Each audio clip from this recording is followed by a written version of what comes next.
Today, Tibet is an autonomous region of China, but there still are debates going on about independent history of Tibet before it was absorbed by China in 1950.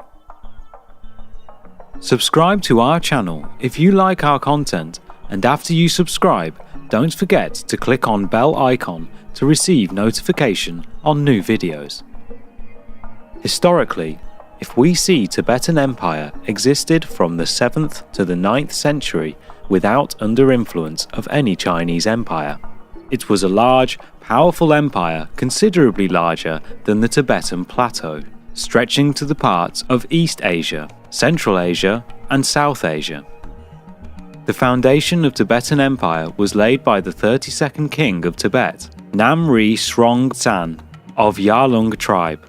His son, Srongtsan Sgampo, who would later become the first great emperor of Tibetan Empire, he expanded Tibet's power beyond Lhasa and Yarlung Valley, and it was during this reign for the first time Buddhism was introduced to Tibet, and links with China were established when he married Chinese princess Wencheng, who was a niece of the powerful Tang emperor Taizong.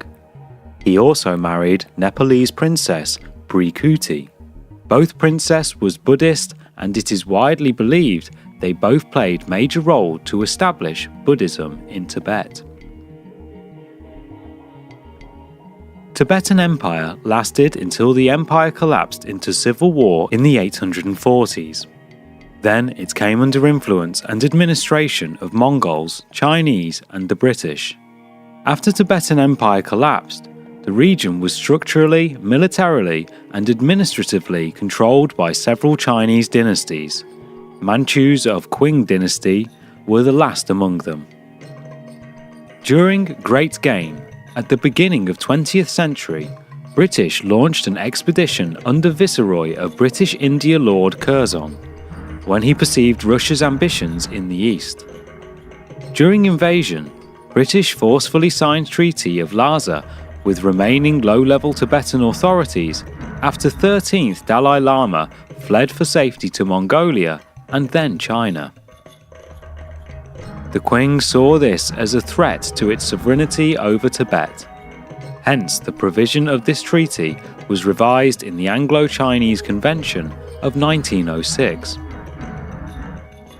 Because of British invasion of Tibet and then Sino-British Treaty of 1906, the Qing realized their power in Tibet had disappeared, therefore to establish direct rule, they invaded Tibet in 1910 and officially removed the 13th Dalai Lama out of power, and he fled to India. However, Qing's direct rule over Tibet lasted for a short period. Without the outbreak of the Xinhai Revolution and Xinhai Lhasa turmoil in 1911-12, Qing rule essentially ended in Lhasa and other parts of Tibet.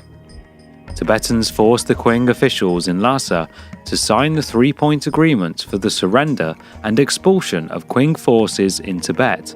By the end of 1912, all the Qing forces left Tibet, and the 13th Dalai Lama returned Tibet in 1913. Xinhai Revolution overthrew the Qing dynasty, and a new republic government was established on the 1st of January 2012 to replace 2,000 years old monarchy rule. After fall of Qing dynasty, Republic of China, ROC asserted its sovereignty over all territories controlled by previous dynasty, included 22 Chinese provinces, Tibet and Mongolia. They sent an official apology to 13th Dalai Lama for act done by previous regime and offered him new official title under their administration, but Dalai Lama refused. Instead, he declared Tibet as an independent country. The 13th Dalai Lama peacefully ruled Tibet until his death in 1933. Following death of Tibetan Gyatso's death, the new reincarnation of the Dalai Lama was born in Amdo in 1935, who will later become current Dalai Lama. The current Dalai Lama then was taken to Lhasa in 1937 to train for his duties as the new leader of Tibet.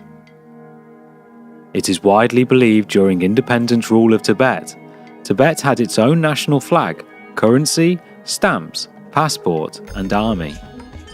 It signed international treaties and maintained diplomatic relations with neighbouring countries. Tibet was free until People's Liberation Army of newly formed People's Republic of China invaded Tibet in 1950. Small Tibetan forces was easily crushed by the large superior modern Chinese forces, and they were forced to sign 17-point agreement, which was set up between 14th Dalai Lama and Central People's Government, which reaffirms Chinese sovereignty over Tibet. Tibetans had little contact outside world, therefore they didn't gain much international support, and by the time much of the global powers were already convinced Tibet as a part of Chinese territory. In 1959, Tibetan rebellion against Chinese rule was spread to Lhasa, but it crushed by Chinese forces in 1959, and 14th Dalai Lama fled to exile in India. And since then, Central Tibetan Administration, CTA, also known by Tibetan government in exile, was established in India. It will dissolve as soon as freedom is restored in Tibet.